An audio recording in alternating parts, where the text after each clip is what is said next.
Hello बच्चों, आइए इस प्रश्न को पढ़ते हैं। एक ट्रांजिस्टर की उत्सर्जक धारा में 4 मिली एम्पियर की वृद्धि करने पर संग्राहक धारा में 3.84 मिली एम्पियर की वृद्धि हो जाती है।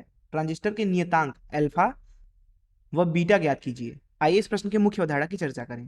मान लीजिए हमारे पास में एक ट्रांजिस्टर है। अब क्योंकि ट्रांजिस्टर के अंदर 3 हिस्से होते हैं। पहला हिस्सा होता है उत्सर्जक का, जिसे ई से दर्शाया जाता है। दूसरा हिस्सा होता है आधार का, जिसे बी से दर्शाया जाता है। तथा जो तीसरा हिस्सा आपको दिख रहा है ये इसको बोला जाता है संग्राहक, जिसे सी से भी दर्शाया जाता है। तथा ट्रांजिस्टर एक ऐसी वैद्युत युक्ति है अथवा वैद्युत इकाई है जिसमें दरअसल 3 पिन होते हैं। अगर हम मान लेते हैं कि इधर से धारा आई ई घुस रही है, तो इधर से निकलने वाले धारा को आई भी बोलेंगे और इधर से निकलने वाले धारा को आई सी बोलेंगे। ऐसी स्थिति में यहाँ पे जो आई ई होता है वो दरअसल बराबर होता है आई बी प्लस आई सी के। अर्थात जो उत्सर्जक धारा होती है वो दरअसल आधार धारा तथा संग्राहक धारा के योग के बराबर होती है। तथा यह किसी भी ट्रांजिस्टर के लिए सदैव सत्य होता है। तो यहाँ इस समीकरण से हम लिख सकते हैं डेल्टा आई ई अर्थात उत्सर्जक धारा के अंदर परिवर्तन बराबर डेल्टा आई बी अर्थात आधार धारा के अंदर परिवर्तन प्लस डेल्टा आई सी अर्थात संग्राहक धारा के अंदर परिवर्तन। अब अगर हम किसी भी ट्रांजिस्टर के लिए अल्फा और बीटा का मान लिखें तो वहां पे अल्फा का जो सूत्र होता है उसे लिखा जाता है डेल्टा आई सी बटा डेल्टा आई ई, तथा जो बीटा का मान होता है वो लिखा जाता है डेल्टा आई सी बटा डेल्टा आई बी। आप अगर चाहें तो आई ई धारा को इधर भी ले सकते हैं, वो निर्भर करता है कि हमारे पास में ट्रांजिस्टर किस प्रकार का है।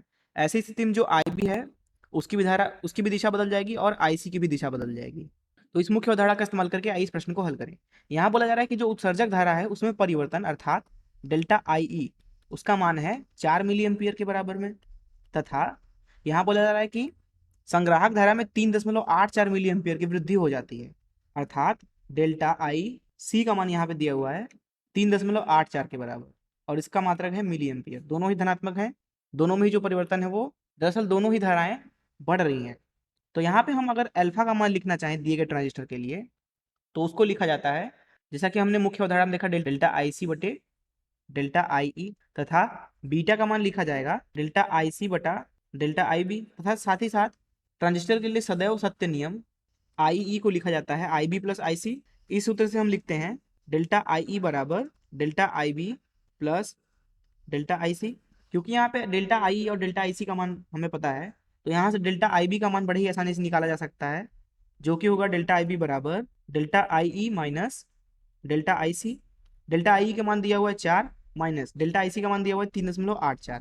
जब हम इसकी गणना करते हैं तो यह हमें मिलता है 0.16 मिली एम्पियर के बराबर में। अब इस चीज को उठाकर अगर हम अल्फा और बीटा के सूत्र में डाल दें, दरअसल अल्फा का मान मिलेगा डेल्टा आई सी जो कि दिया हुआ है 3.84 भागे डेल्टा आई ई जो कि दिया हुआ है 4 मिली एम्पियर के बराबर।